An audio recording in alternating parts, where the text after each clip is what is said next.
speech is entitled Working with Words.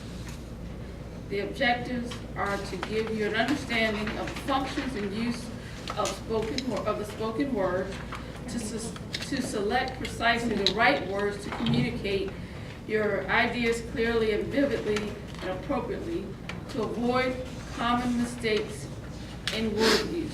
This time is 5 to 7 minutes. Please welcome Phil Brady.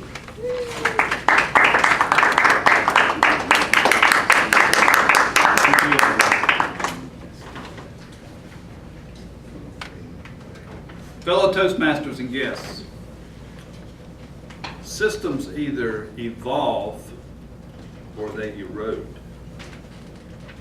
So I came up with a series of speeches a while back called Back to the Basics.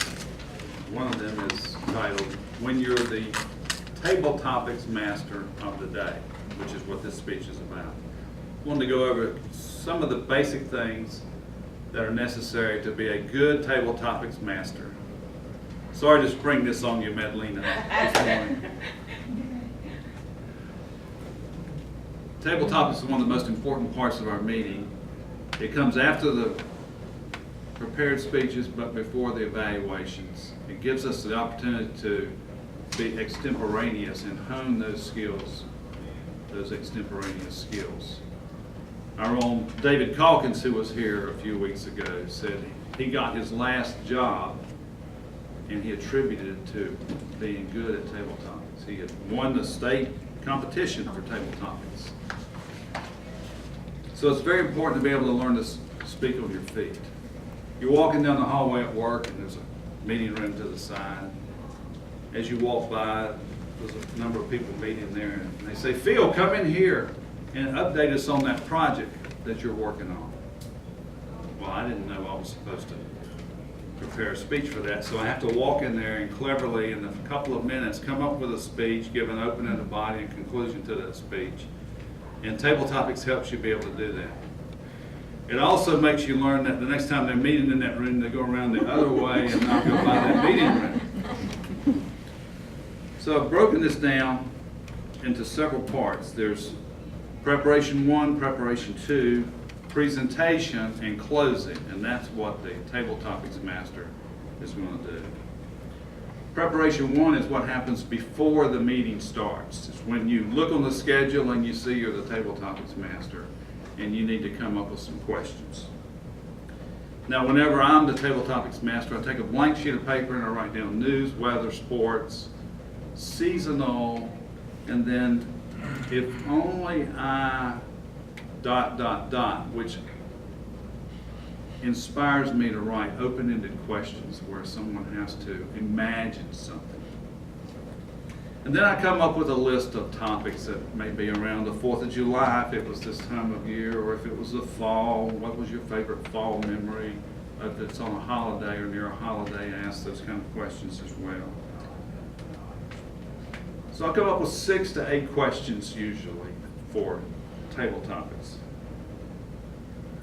So that's sort of Preparation 1, that's getting ready. This is what I can bring into the meeting room. Preparation 2 is when I get to the meeting. I've looked over the schedule, so I've found some people on there who don't have roles, and I'm thinking maybe I should ask these folks. But schedules change, don't they? And they change a lot in Toastmasters because people cancel or they can't come, and so at the last minute I'm working together to figure out who is available. The object of this, one of the objects of being Tabletopics Master is to assign people a role that don't have a role at all. So, I mean, you could ask Don, who's the timer, a question, but if there are other people that don't have a role, ask those people first.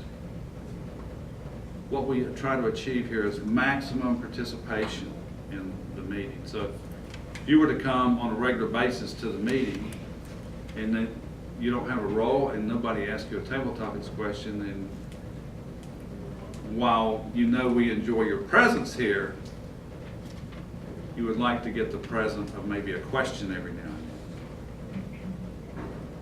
So seek maximum participation. Now we come to presentation of the table topics.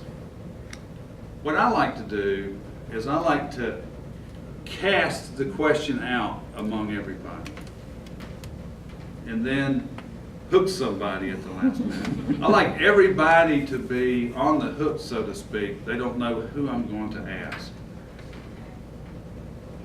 And I'd like to ask the question, just the question, and not a much longer version of a question.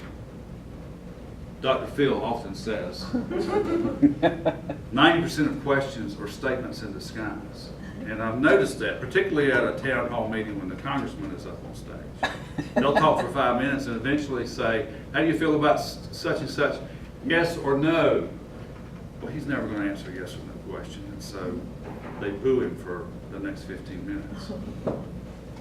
So ask the question in a quick manner, and then look the person in the eye and say, Justin, Stuart, and everybody else goes, glad I didn't get that question. So that's the way I like to do it. Now you can say, Megan, I have a special question just for you, and everybody else gets all tingly because they wonder, what are they going to do to Megan?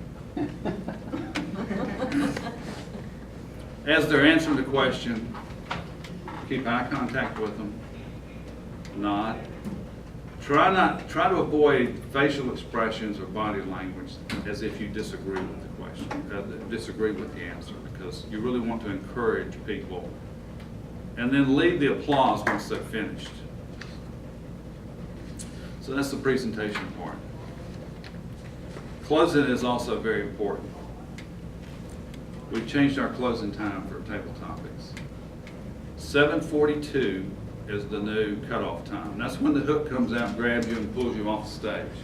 So stop at 7:42. Ask for the timer's report from the timer. And then if the timer didn't say, please vote for your favorite table topics answer, then say, please vote for best table topics. Then you can turn the lectern back over to the Toastmasters of the day. Now there could be times in our meetings where the speakers went too long that we didn't quite know how long some of them were, that they go over time. And in a case like that, table topics may be canceled altogether.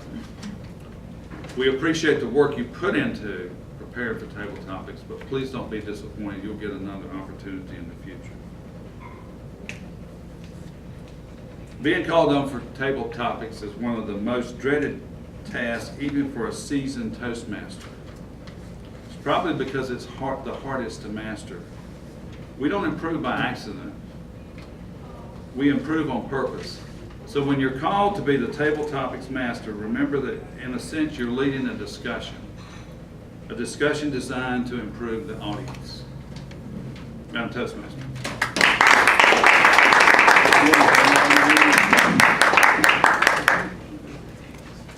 Please take a few moments and leave Phil a note